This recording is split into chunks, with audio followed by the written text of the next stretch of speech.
He bought a lonely cabin. The mountain's daughter waited there with a secret promise. The cabin stood at the edge of the mountain, its roof sagging under years of snow and silence, yet still upright against the winds that had tried to bury it. He had bought it with little more than a handshake and a name written in charcoal on old paper, drawn to the thought of solitude after too many restless years. The land was harsh, its trees whispering secrets when the moon was high, and the peaks above seemed to guard something not meant for every man's eyes. He wanted the quiet, the kind only the mountains could give, but he soon found that silence there carried weight, as if it belonged to someone before him. The first night, the fire inside the hearth was reluctant, as though the stones themselves were testing him. As he set his bedroll, a faint knock rattled the door, so soft it could have been mistaken for branches brushing in the wind. He opened it to the chill of the mountain night, and there she stood. Her hair was dark as the soil after rain, her eyes holding a depth that seemed to know his name before he had spoken it. She said little, only that she lived nearby, that the mountain did not take kindly to strangers unless they were welcomed by its own. Her presence felt less like an intrusion and more like a reminder that he was not alone here, though no lanterns burned in the valley, and no tracks but his own marked the snow. She began to appear often, always without sound, always as if the mountain itself had chosen the moment. Sometimes she brought wood, sometimes food, sometimes only her silence. He learned her name, Alara, the mountain's daughter, born of the ridge where storms gathered. Her words were measured, like stones placed carefully across a river. He asked once if she had family, and she only smiled, that same strange, steady smile that felt both young and ancient. He felt her watching him when he worked, as though she was weighing his heart against some unseen promise. As days turned into weeks, he noticed carvings on the beams of the cabin, hidden beneath the soot of old fires. Symbols wound together in patterns that spoke of bonds, oaths, and waiting. When he asked her of them, she traced the lines with her fingers, saying nothing, yet her eyes shone with a certainty that unsettled him. The cabin was not just wood and stone, it was a place of waiting, of keeping. He began to dream of voices whispering his name in the wind, calling him not as a stranger, but as if he had been expected. One evening, when the storm rolled down the mountain and pressed hard against the walls, Alara came inside without asking. She stood close to the fire, her breath steady though the world outside roared. Her hands trembled as she reached for his, and when their palms met, it felt less like touch and more like a vow being sealed. She whispered then, her voice carrying the weight of years, that her people had left the mountain long ago, leaving her behind with a promise. She was to wait, to keep the cabin, until the one who belonged came to claim it, not just with coin or paper, but with his soul. The truth settled on him with a heaviness both terrifying and fierce. He realized he had not chosen the cabin at all, the mountain had chosen him. Her eyes held no doubt when she looked into his, only the fierce flame of a promise fulfilled. He felt the ridges above watching, the trees leaning in, the earth holding its breath, as though everything had led to this moment. And though he had come seeking solitude, he knew now that the silence had only been the mountain keeping its secret until he arrived. The cabin sat high where the tree line thinned and the mountain began to show its bones, a lonely silhouette against the endless sweep of ridges. He had bought it with little more than a name on paper and a promise from the seller that it would stand another winter, but the moment his boots hit the porch, he knew there was more to the place than timber and stone. The boards creaked under him like old voices, and the air felt charged, as though every gust of wind carried a memory. He had come here to escape noise, the kind that lived inside a man's chest as much as the kind found in towns, but the silence that wrapped around him was not empty, it was watchful, waiting, like the mountain itself was holding its breath. The hearth inside bore marks of many fires, yet the ashes were cold, and carved into the beams above were faint symbols he could not read, though they stirred something in him he couldn't name. He worked that first day setting his gear, fixing a shutter that swung loose, and as dusk settled, he felt both alone and not alone, as if unseen eyes measured his steps. When the first knock came, it was softer than a branch brushing bark, so faint he almost ignored it. But when he opened the door, she was there. The girl stood barefoot in the snow, her dark hair falling loose over a shawl too thin for the cold, yet her breath did not shake, her eyes steady and unblinking as they met his.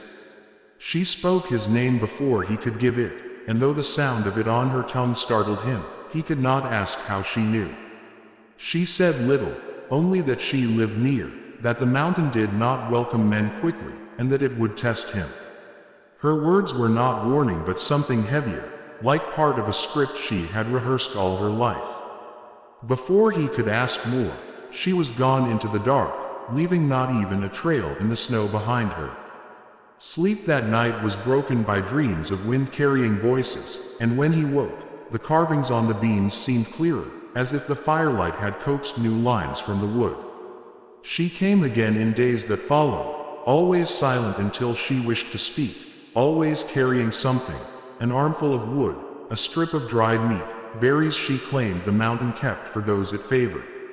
He tried to thank her, to ask her name, but she only smiled the first few times, her eyes both young and old.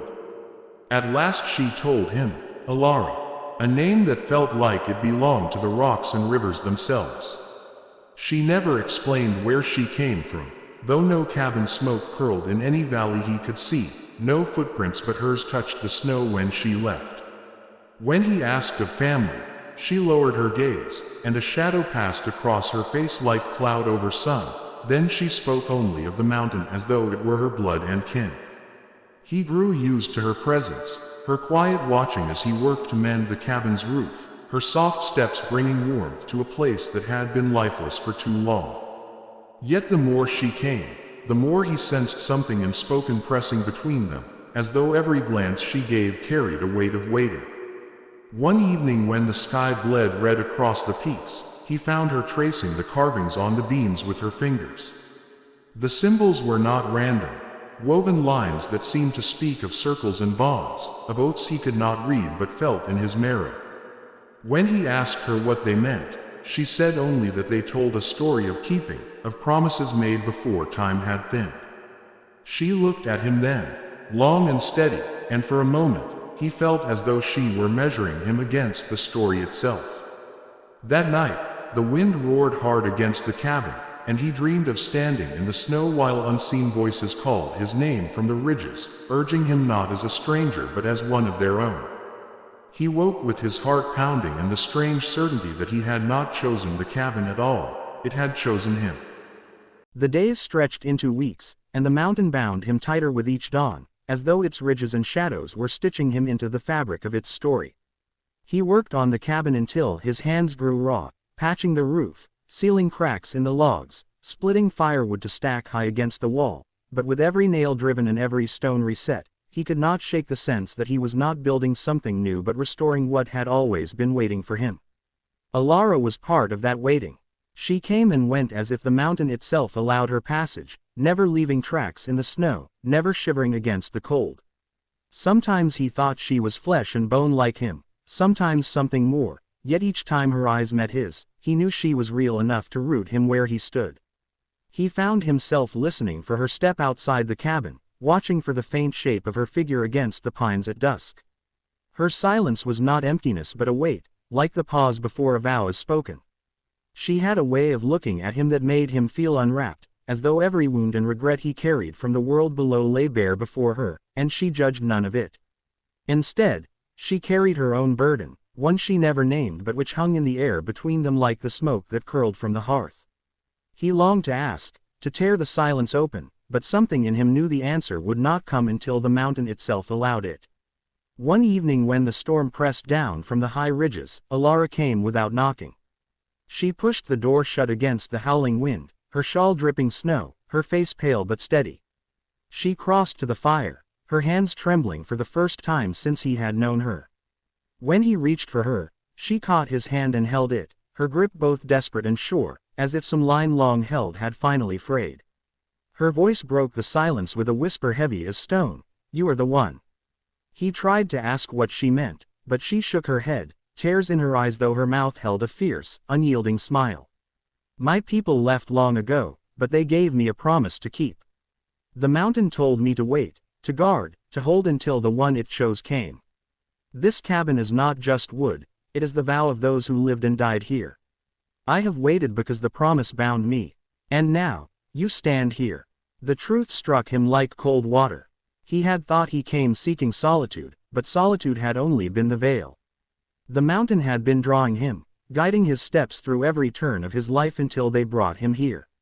He wanted to speak, to ask what this promise demanded, but before he could, the storm outside cracked like thunder splitting the earth. The door rattled on its hinges, and for a moment, it seemed as though the whole mountain bent under the weight of its own breath. Alara turned her face to him, her eyes shining with a fire that matched the hearth. If you stay, the mountain claims you. If you leave, it will let you go. But if you stay, you are bound to me, and to the promise I carry. His heart roared with the storm. He had wandered his whole life, running from towns where his name carried no roots, from faces that meant nothing after a while. He had bought the cabin for silence, but what he found was not emptiness, it was belonging. He looked at her, at the strength in her slender frame, at the eyes that seemed to hold centuries, and he knew there was no leaving. He stepped closer, his hand still caught in hers, and said the only words that mattered, I will stay. Something shifted then, not only in the cabin but in the mountain itself. The storm eased, the wind gentled, and in the sudden hush, the beams above seemed to glow with a warmth deeper than firelight. The carvings he had puzzled over for weeks shimmered as if the wood itself remembered its story, and he could almost read it now. Circles of waiting, lines of binding, symbols of union that reached beyond flesh into the marrow of the earth. Alara's tears spilled freely then, not of sorrow but of release, and she pressed her forehead to his as though sealing a vow written before either of them had drawn breath. The nights that followed carried a new kind of silence. Not watchful, not testing, but sheltering, as if the mountain had accepted his answer and drawn him into its fold. Alara spoke more freely now, telling him of the people who had once lived in hidden valleys, people who listened to the mountain and gave their oaths to it in exchange for its shelter. She was the last, left behind with a promise she had been too young to understand when it was given. The others had gone, scattered by hunger and war, but she had stayed because the vow was in her blood. She had been told the mountain would send one to her, and until then she must keep the cabin, keep the fire alive, keep her heart bound to waiting. And so she had waited, season after season, until the day his boots touched the porch. The weight of her story did not frighten him, it steadied him. For the first time in his life, his wandering felt finished, his steps no longer chasing a place that did not exist. The cabin became more than shelter, it became their bond. Together they mended it, her laughter warming the long days, his strength setting the stones firmer in the hearth. She sang sometimes when she thought he could not hear, soft melodies that seemed to rise from the rocks themselves, and he would listen with his eyes closed, knowing he had stepped into a life far greater than the one he had left behind. But promises, once bound to the mountain, did not rest easily. One night, under a silver moon, Alara led him outside to the ridge above the cabin. She pointed to a stone altar half buried in snow, its surface etched with the same symbols carved into the beams. This is where it was sealed, she said, her voice hushed. Here, they gave me the promise. And here, you must give yours. He placed his hand on the stone, the cold biting into his skin, and repeated the words she spoke. A vow to stay, to guard, to bind himself to her and to the mountain. The moment his voice faded, the air grew still, and the pines bowed as though in reverence.